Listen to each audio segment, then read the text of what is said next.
UP में 2027 विधानसभा चुनाव से पहले महिलाओं को लेकर बड़ी आर्थिक योजना की चर्चा तेज हो गई है।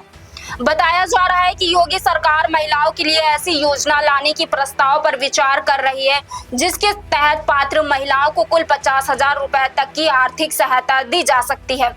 हालांकि सबसे पहले ये साफ कर देना जरूरी है कि अभी इस योजना का अंतिम फैसला नहीं हुआ है, यानी फिलहाल इसे सरकार की ओर से घोषित योजना नहीं है, बल्कि विचाराधीन प्रस्ताव के तौर पर देखा जाना चाहिए।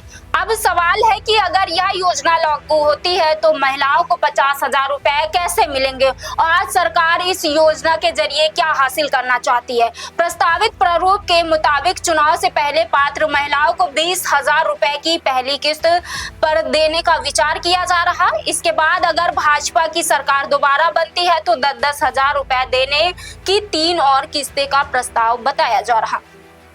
इस तरह 4 चरणों में कुल सहायता की रकम 50,000 रुपए तक पहुंच सकती है। यानी प्रस्ताव का सीधा मतलब है कि महिलाओं को एक साथ 50,000 रुपए देने के बजाय रकम चरणबद्ध तरीके से दी जा सकती है। पहली किस्त 20,000 रुपए और उसके बाद 3 किस्तें 10,000 रुपए की हो सकती हैं। लेकिन अभी ये भी तय नहीं है कि किस तारीख को पैसा मिलेगा, कितनी महिलाओं को इसका फायदा मिलेगा और अंतिम पात्रता क्या होगी। इस संभावित योजना का सबसे बड़ा उद्देश्य महिलाओं को सिर्फ आर्थिक मदद देना ही नहीं, बल्कि उन्हें आत्मनिर्भर बनाने से जोड़ना बताया जा रहा। सरकार की कोशिश ऐसी व्यवस्था बनाने की हो सकती है जिसमें महिलाओं को मिलने वाली रकम का इस्तेमाल घरेलू जरूरतों के साथ छोटे कारोबार, स्वरोजगार या किसी दूसरे आय के साधन को शुरू करने में किया जा सके। यानी अगर किसी महिला के पास कोई छोटा काम शुरू करने का विचार है तो आर्थिक सहायता उसके लिए शुरुआती पूंजी का काम कर सकती है। अब बात करते हैं कि इस योजना का लाभ किन महिलाओं को मिल सकता है। प्रस्ताव में आर्थिक रूप से कमजोर महिलाओं को प्राथमिकता देने की संभावना बताई जा रही है। चर्चा है कि अनुसूचित जाति, अनुसूचित जनजाति, बीपीएल और आर्थिक रूप से कमजोर परिवारों की महिलाओं को इसमें शामिल किया जा सकता है। इसके अलावा ऐसे परिवारों की महिलाओं को भी योजना के दायरे में लाने पर विचार हो सकता है जिनकी सालाना आय 12 लाख रुपए तक है। हालांकि यह एक बात बहुत महत्वपूर्ण है, 12 लाख रुपए तक की आय वाली महिलाओं को शामिल करने की चर्चा का मतलब ये नहीं है कि ऐसी हर महिला को योजना का लाभ निश्चित रूप से मिलेगा। अभी अंतिम पात्रता तय नहीं हुई है। सरकार को ये तय करना होगा कि परिवार की आय कितनी हो, महिला की उम्र क्या हो, परिवार की स्थिति क्या हो और किन सामाजिक या आर्थिक श्रेणियों को प्राथमिकता दी जाए। इसी वजह से अभी सोशल मीडिया या दूसरी जगहों पर अगर यह दावा किया जा रहा है कि यूपी की हर महिलाओं को 50,000 रुपए मिलेंगे तो उसे सही नहीं मानना चाहिए।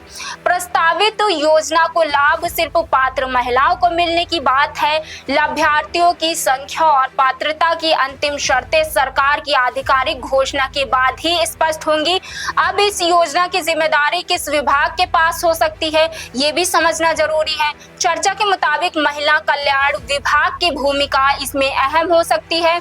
विभाग के स्तर पर योजनाओं का प्रस्ताव तैयार किए जाने की बात सामने आ रही है। इसके बाद सरकार स्तर पर किस पर चर्चा और फैसला हो सकता है। दरअसल उत्तर प्रदेश में महिलाओं को आर्थिक रूप से मजबूत बनाने के लिए पहले से ही कई स्तरों पर काम किया जा रहा। खास तौर पर स्वयं सहायता समूहों के जरिए बड़ी संख्या में महिलाओं को रोजगार और स्वरोजगार से जोड़ने की कोशिश की जा रही है। राज्य ग्रामीण आजीविका मिशन के तहत करीब 10 महिलाओं को स्वयं सहायता समूह बनाए जाते हैं। इन समूहों को अलग अलग आर्थिक गतिविधियों और छोटे रोजगारों से जोड़ा जाता है। बताए गए आंकड़ों के मुताबिक उत्तर प्रदेश में करीब 98.76 लाख महिलाएं स्वयं सहायता समूहों से जुड़ी हैं। इसका मतलब है कि राज्य में पहले से ही महिलाओं का एक बहुत बड़ा नेटवर्क मौजूद है, जिसे आर्थिक गतिविधियों से जोड़ने की कोशिश की जा रही है। ऐसे में नई प्रस्तावित योजना को भी इन स्वयं सहायता समूहों और महिलाओं के स्वरोजगार से जोड़ने की संभावनाएं देखी जा सकती हैं। अब इस पूरी योजना को दूसरे राज्यों की महिला केंद्रित योजनाओं के संदर्भ में भी समझा जा रहा है। देश के अलग अलग राज्यों में महिलाओं को सीधे आर्थिक सहायता देने वाली योजनाएं चल रही हैं। बिहार की मुख्यमंत्री महिला रोजगार योजना, मध्य प्रदेश की लाडली बहना योजना, महाराष्ट्र की मुख्यमंत्री माझी माझी लड़की बाहिड़ योजना और हरियाणा की दीनदयाल लाडो लक्ष्मी योजना इसके उदाहरण के तौर पर चर्चा में है। इन योजनाओं में महिलाओं को आर्थिक सहायता देकर उन्हें सीधे लाभ पहुंचाने का मॉडल अपनाया गया है। ऐसे में उत्तर प्रदेश में भी महिलाओं के लिए 50,000 रुपए तक की संभावित सहायता वाली योजना की चर्चा को काफी महत्वपूर्ण माना जा रहा है, खासकर इसलिए क्योंकि उत्तर प्रदेश में 2027 में विधानसभा चुनाव होने हैं और चुनावी राजनीति में महिला मतदाताओं की भूमिका लगातार महत्वपूर्ण होती जा रही है। अब इस योजना का राजनीतिक पहलू भी समझते हैं। चुनाव से पहले अगर महिलाओं के खातों में पहली किस्त के तौर पर 20,000 रुपए पहुंचते हैं तो इसका सीधा असर लाखों परिवारों पर पड़ सकता है। हालांकि यह तभी संभव होगा जब सरकार प्रस्ताव को मंजूरी देती है, पात्रता तय करती है और योजना को आधिकारिक रूप से लागू करती है।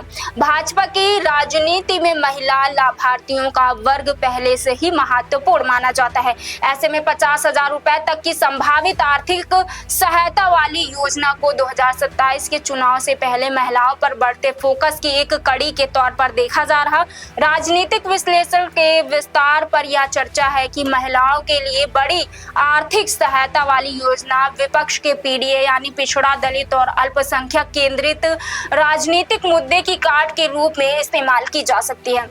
लेकिन ये भी समझना जरूरी है कि यह राजनीतिक आकलन है या कोई तय तथ्य नहीं है। इस योजना का वास्तविक राजनीतिक प्रभाव तभी समझ में आएगा जब इसका अंतिम स्वरूप सामने आएगा और ये साफ होगा कि कितनी महिलाओं को इसका लाभ मिलता है। सबसे ज्यादा चर्चा फिलहाल पहली किस्त को लेकर प्रस्तावित मॉडल के अनुसार चुनाव से पहले 20,000 रुपए की पहली किस्त देने की बात सामने आ सकती है।